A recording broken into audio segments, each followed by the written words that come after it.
Hi friends, it's Gwen. Welcome back to my channel. Today I am here to share my Q4 book releases that I'm really anticipating. I actually don't even have that many.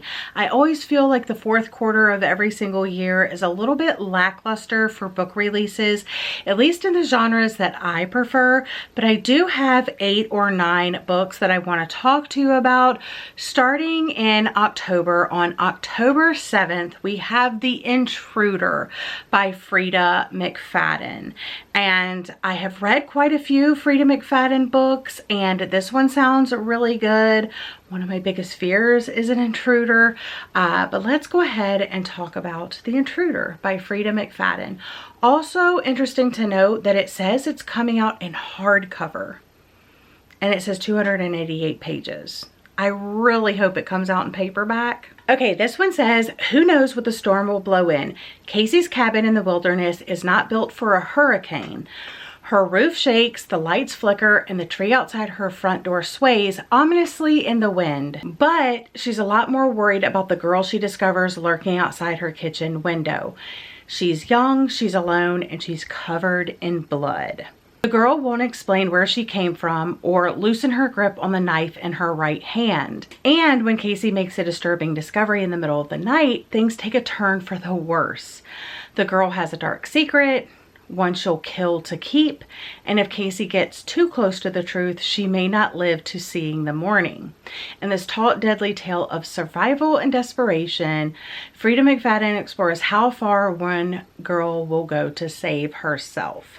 So it sounds really good, sounds like a classic फ़rieda, but I'm a little bit worried about the whole hardcover tag on there. Okay, now I do have quite a few holiday romances on here. These are all ones that I would like to read, but I only read these in December, so I don't know how many of these I'll actually pick up, but I have read quite a few of Emily Stone's. So she has a new release coming out called Yours for the Season, and it comes out on October 7th in paperback. It has already released on Kindle, and I'm sure like Kindle Unlimited and stuff like that. I do not have KU, so I have to wait for things to come out physically or wait for them on audiobook. I'm going to pick up this physically because I really do like the cover.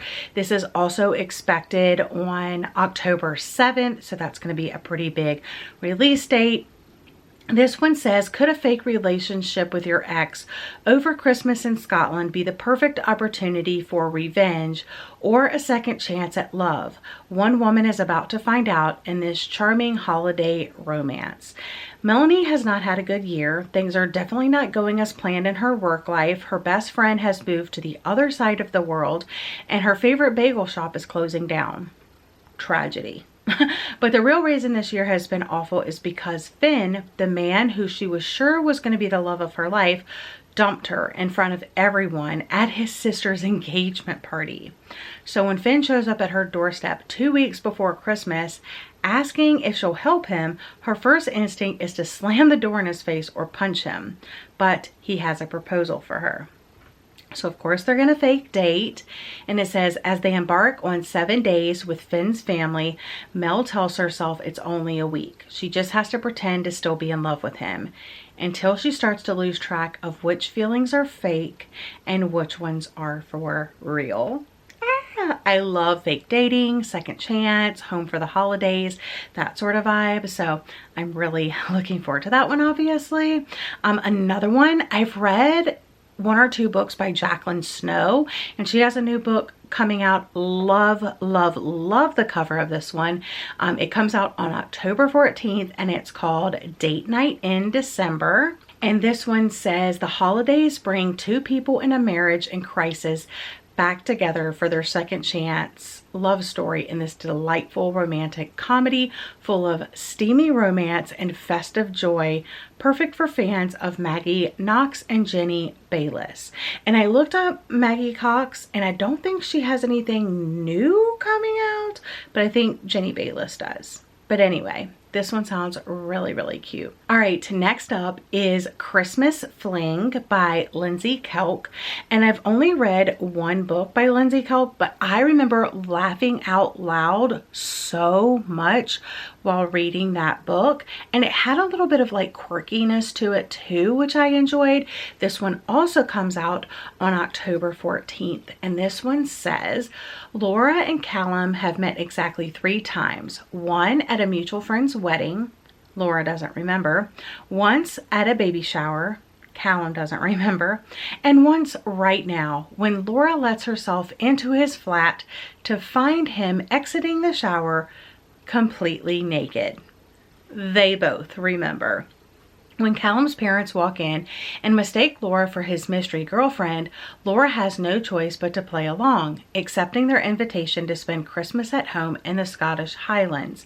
But then Laura's best friends show up pretending to be her family, and Callum's ex is invited, and as Laura gets closer to Callum, she can't tell if the increasingly sizzling chemistry between them is real or just a very convincing part of the act. So it sounds super fun and just like so quirky. Okay, the next one I have is Good Spirits by B.K. Borison.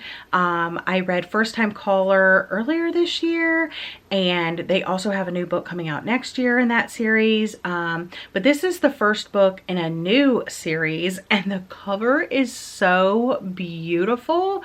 I feel like B.K. Borison has some of the most beautiful covers. So this is going to be the first in a new series called Ghosted, and this one says a whimsical new holiday romance, this time with a magical twist that will have everybody falling in love with the ghost of Christmas past. He's the ghost of Christmas past. She's not exactly Scrooge.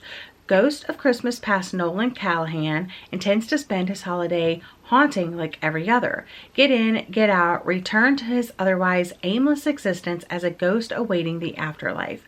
But when he's faced with Harriet York, the sweetest assignment he's ever had, he suddenly finds himself wishing for a future. Harriet York has no idea why she's being haunted. She's a good person, or at least she tries to be. A people pleaser to her core, she always does what's expected of her, but as she and Nolan begin to examine her past, they discover that there are threads that bind them together and realize there might be more to moving on than expected. With the deadline of Christmas Eve fast approaching, will they find the key to their futures in each other's pasts, or will they stay firmly in the present, indulging in their unexpected spirited connection? Filled with magic, mayhem, and cozy holiday charm, this swoony romance is B.K. Borison's best yet. Okay, the next one is a horror thriller pick called The Midnight Knock by John Fram, and this one is expected on October 21st. And this one says a locked room mystery meets white knuckle horror in this mind-bending thriller where strangers must survive a deadly night in a remote Texas motel. Does that not sound so good? In the frigid West Texas desert, weary travelers converge at a lonely roadside motel nestled at the foot of a massive mountain. Ethan and Hunter have left behind a corpse, a fire, and horrific act of violence. Kayla and Ferdinand are fleeing for the border. Stanley and his grandmother are returning from Mexico with a mysterious man in hot pursuit. All of them are on the run from something. All of them are hiding something. And somehow they're all connected to the motel's other guest, an enigmatic woman named Sarah Powers. Within hours, Sarah is dead. The strange twins who run the break-in motel inform the surviving guests that her murder demands justice. The guests are given an ultimatum: uncover the killer by midnight or die when the protective lights around the motel go out, because something very old and very dangerous lurks in the corner of the desert, and it's hungry. But nothing at the breaks-in motel is quite as it seems. As time ticks away, alliances fracture, secrets unravel, and the guests will not only have to confront the violence of the past, they will need to face the darkness within themselves.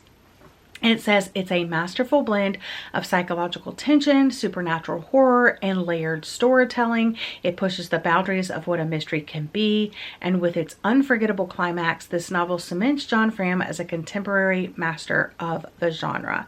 I don't think I've read anything by this author before, so I'm very excited to start here. This one comes in at 416 pages, so it is a little bit longer than I was initially thinking it was going to be, but I think that's going to be okay. I'm really looking forward to the Teen Titans last graphic novel comic book. It's called Teen Titans Together. This one is expected on November 7th. I have read all of them up to date, and I really don't want to tell you like too much about what this one is about, but all of the characters that you know from Teen Titans are together, and it's time for the ultimate showdown. They've got a plan. They're going to tackle it together.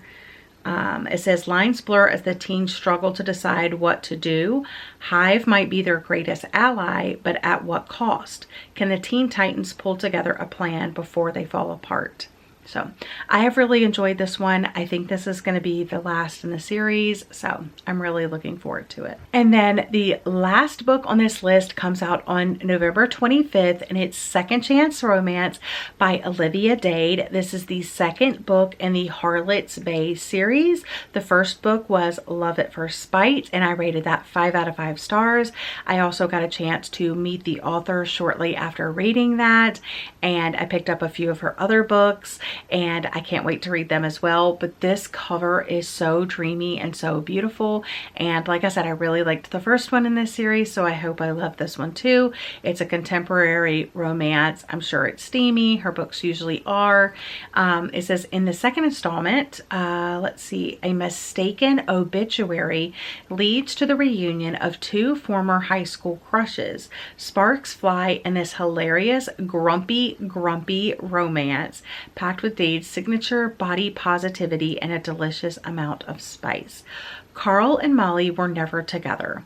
There was a time right after high school where it seemed like they might finally cross the line from friends to lovers, but instead a foolish understanding meant they never spoke again.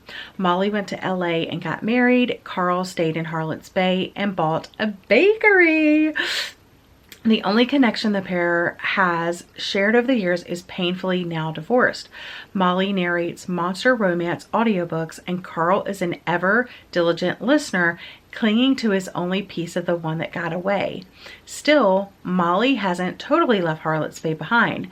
When she hears that Carl's obituary has run in the local paper, unexpected grief prompts her to hop on the next flight to Maryland, where she finds Carl very much alive, the victim of nothing but an accidental obituary. So see, it's a little quirky, and I love that. As the pair reunite, they finally hash out their missed connection. True, Molly isn't quite ready to trust again, but Carl is determined to prove himself worthy of her faith and devotion. And as her remaining time in Harlots Bay ticks down, Molly, the habitual cynic, just might find that Carl, the cranky town conundrum, is impossible to leave behind a second time. It sounds so good, and I'm so looking forward to it. So those are the books that I'm really looking forward to here in Q4 of 2025. So this really wraps up my anticipated releases for the entire year. I have done one of these videos every single quarter. I will link them all in the description box so you can see like which books I was actually able to get to. And then maybe next year I'll do a follow-up video where I see how many of my anticipated books that I actually read, ones that maybe went off of my, list, off of my radar that I really wasn't interested in anymore, and which ones I still need to read. And then maybe we can do some reading vlogs or something. So let me know if that sounds like a good idea in the comment section down below. But other than that, I would love to see you leave the orange heart emoji in the comment section down below to let me know that you made it this far in the video. I hope everybody is having a lovely day or night, and I'll see you guys again in another video very soon. Bye, friends.